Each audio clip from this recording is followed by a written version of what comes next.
Chain guys we are back again today. आज है 17 सितंबर और टाइम हो रहा है 1:27। जैसा कि आप सबको पता है, आज मेरा एग्ज़ाम था। 17 सितंबर first shift SSC CGL tier 1। तो पेपर तो देखो, मैं मॉडरेट लेवल कहूँगा। एक तो मैंने 78 अटेम्प्ट करे हैं टोटल। जीएस में मेरे जिसमें से कम है, रीजनिंग फुल। तो एक एक करके ही बात करते हैं। चलो, सबसे पहले हम मॉक में भी शुरू करते थे। सबसे पहले जीएस को शुरू करते थे हम।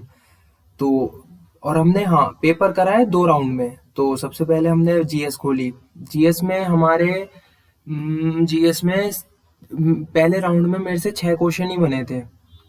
6 या 7 क्वेश्चन हुए थे जो समझ आ गए थे। वो मतलब जो बिल्कुल एकदम वन लाइनर ही कहूंगा मैं उन्हें। बाकी तो मैक्सिमम तो स्टेटमेंट वाइज थे।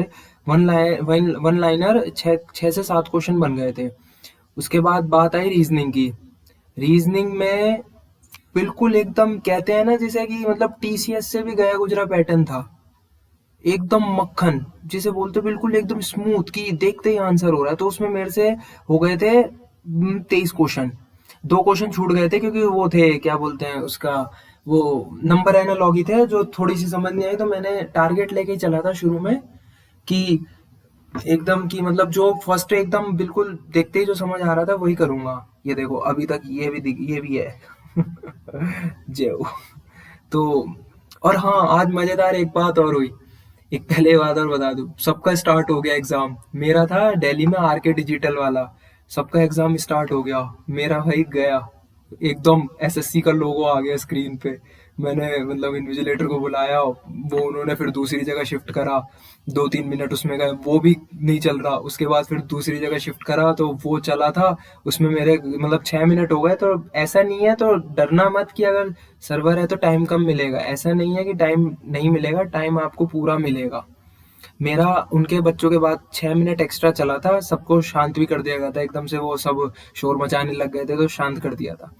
तो रीजनिंग में हमारे हो गए थे 23 क्वेश्चन। अब उसके बाद हमने करी मैथ।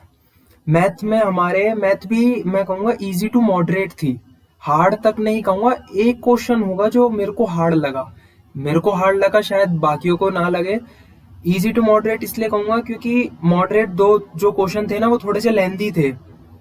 1-2 क्वेश्चन में अप्रोक्सीमेशन आंसर था, तो उसमें ना डिजिटल सम लगा, ना किसी का मल्टीपल भी नहीं लगा था मुझसे।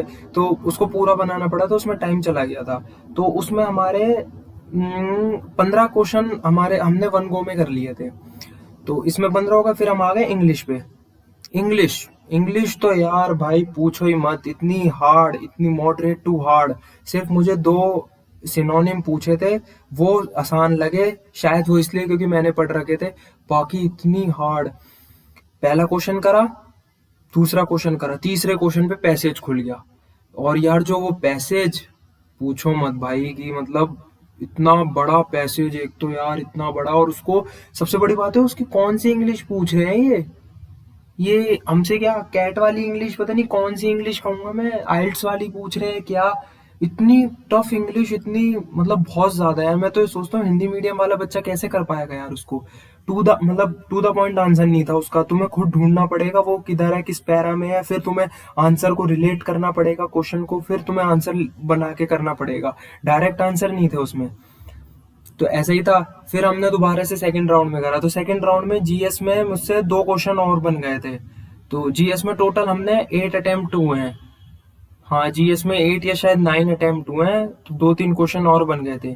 रीजनिंग में फिर उन 3 क्वेश्चन को हमने फिर से बना लिया। बन गए थे, आसान थे क्योंकि, लेकिन वो उस टाइम पे माइंड में क्लिक नहीं करा था फर्स्ट राउंड में।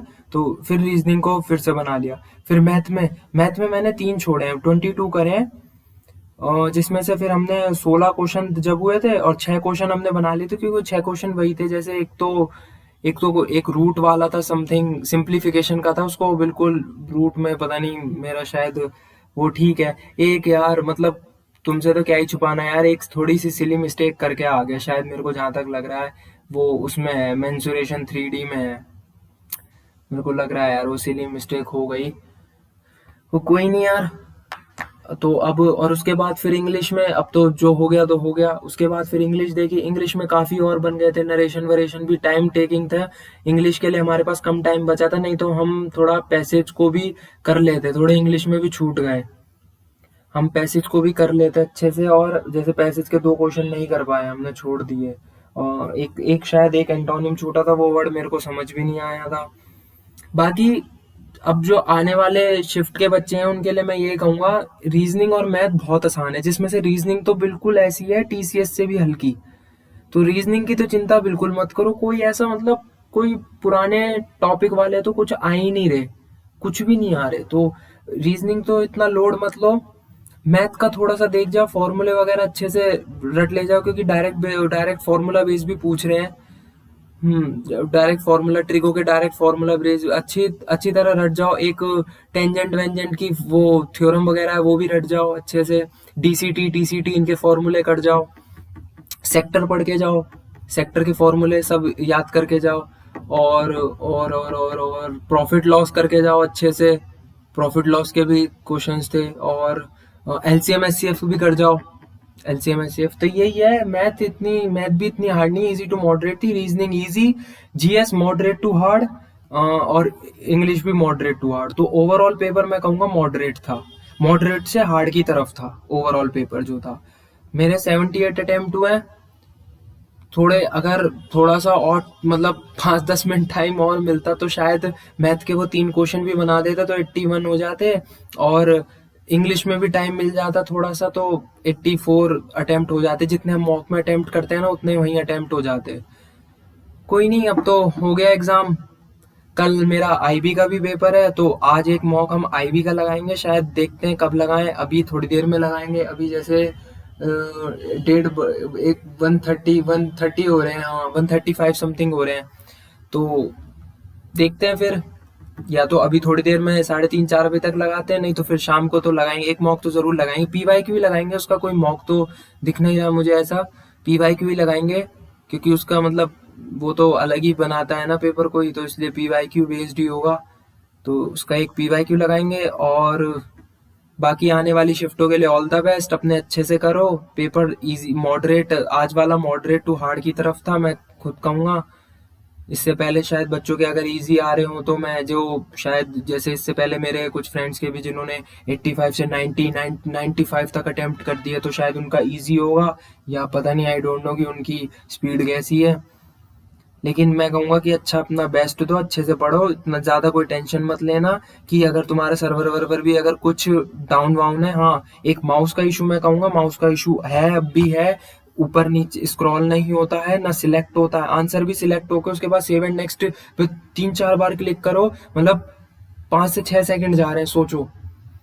तो इसलिए डरने की कोई बात नहीं है, अपना बिल्कुल भी एकदम वो मत करो, पैनिक मत करना, अपना कूल माइंड होकर एग्जाम देना। कोई सिली मिस्टेक करने की भी जरूरत नहीं है फालतू में, खामा और दिक्कत हो जाएगी। अपना कूल माइंड होकर एग्जाम दो और अपना बेस्ट दो, बस।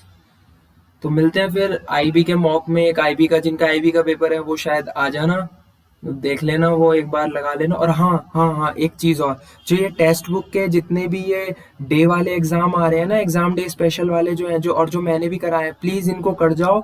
मैथ्स और रीजनिंग के लिए बहुत रिलेवेंट है। मैथ्स और रीजनिंग में आप पूरे 50 के 50 क्वेश्चन, 50 के 50 नंबर ला सकते हो दोनों में, गारंटी के साथ कह रहा हूँ, 50 के 50 ला सकते हो दोनों को। इनको मेरे वालों को या तो लगा लो, या अपने टेक्स्ट बुक में से लगा लो, जैसा भी आपको लगे सही उसमें से लगा लो, लेकिन इनको करके जाओ प्लीज। जिनका आखिरी की शिफ्ट में, वो तो मैं तो कहूँ शुरू से डे 1 से करने लग जाओ, बिल्कुल एकदम। ठीक है, ओके, आज के लिए इतना ही, यही था रिव्यू बस, और तो बाकी ऐसा कुछ खास नहीं है। मेरे साथ ही मतलब सबके साथ तो नहीं हुआ, मैं सोच ही रहा था कि भाई हमारे साथ तो कभी सर्वर प्रॉब्लम आती नहीं, इस बार ही आ गई। तो कोई नहीं गाइस, मिलते हैं फिर आगे। अब सोच रहे हैं हम शायद 18-19, आज 17 हुई है, जैसे शायद 20-21 से फिर मेंस की भी, मेंस के मॉक लगाने लग जाएंगे हम, है ना। तो मिलते हैं, ओके गाइस, जय हिंद जय Bharat, bye bye, take care.